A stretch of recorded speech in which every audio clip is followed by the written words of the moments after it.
Hey, and welcome back to Talk of Better Worlds.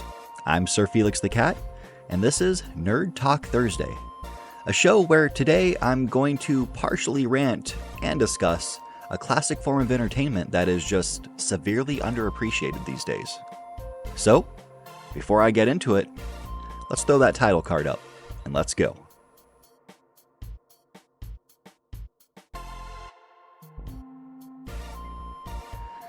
So, let me start off by asking, are you in school, or do you have kids that are in school?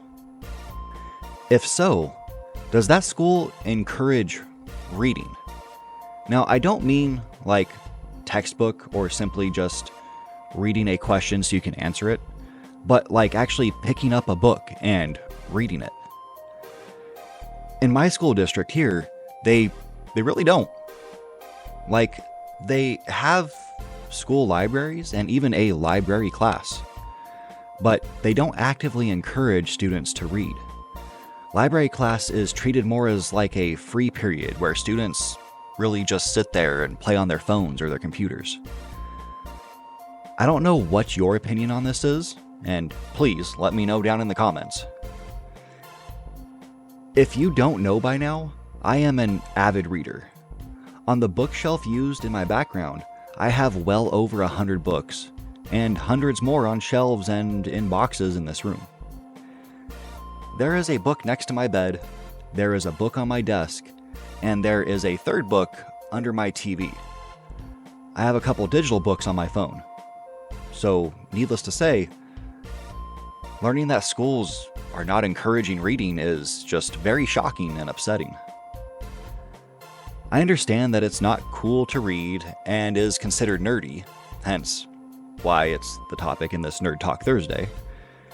But it's a timeless form of entertainment, and in my opinion, is one of the best ways to truly boost your imagination.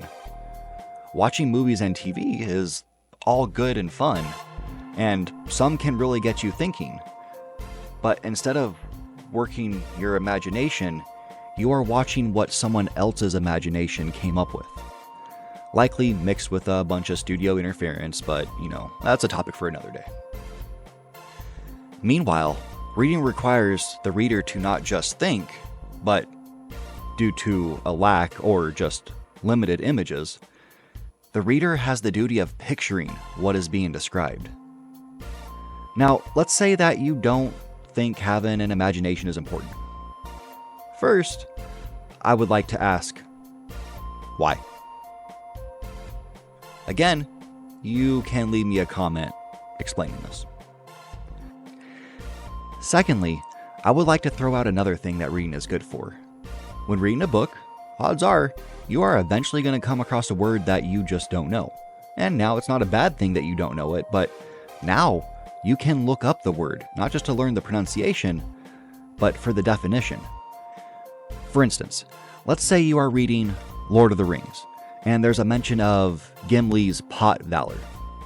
Now, you may be wondering, was this dwarf just getting stoned all the time and defending it? And that's, a logical word association.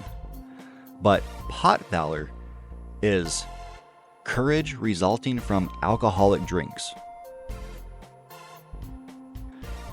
To that, you may say, why do I need to learn uncommon words?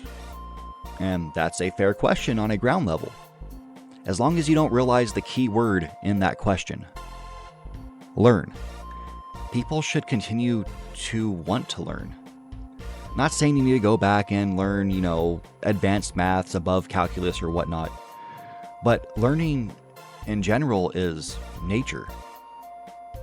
And I don't judge you or hate you for not wanting to learn. But in the words I got from your mom, I am disappointed. In an article from matherhospital.org, link in the description, they state, reading can improve brain and memory function and keep your brain operating more effectively as you age. Reading also enhances connectivity in the brain, reduces stress, promotes relaxation, improves sleep, and has the potential to decrease the likelihood of developing Alzheimer's. Now, remember that for a moment, and let's go back to what I said about library class. Kids are just playing on their phones and computers, using apps or sites like TikTok. Some people watch a lot of TV in their free time. So, let's look at what studies have said this can cause. Depression, increased risk of dementia, increased risk of Parkinson's disease, distorted perception of reality, feelings of inadequacy, anxiety, memory loss, increased stress, exacerbated thoughts of self-harm, increased inability to be entertained, and decreased attention span. So, really, which of these two groups sounds better? Now, before we finish, I have one more area where reading is not just entertaining, but also helpful. In a lot of video games, there is reading, and we all know a lot of people tend to skip it.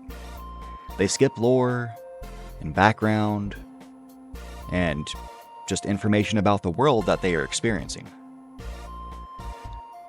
That's their own loss, but then there are a lot skipping any text whatsoever, even that which tells them what to do next or where to go. Now, if the game holds your hand and has an arrow pointing to the exact place you need to be next, that's really not much of an issue. But how is just mindlessly following an arrow fun? What type of fulfillment does this bring you? And when you get there and don't know what to do because you didn't read, are you just gonna give up?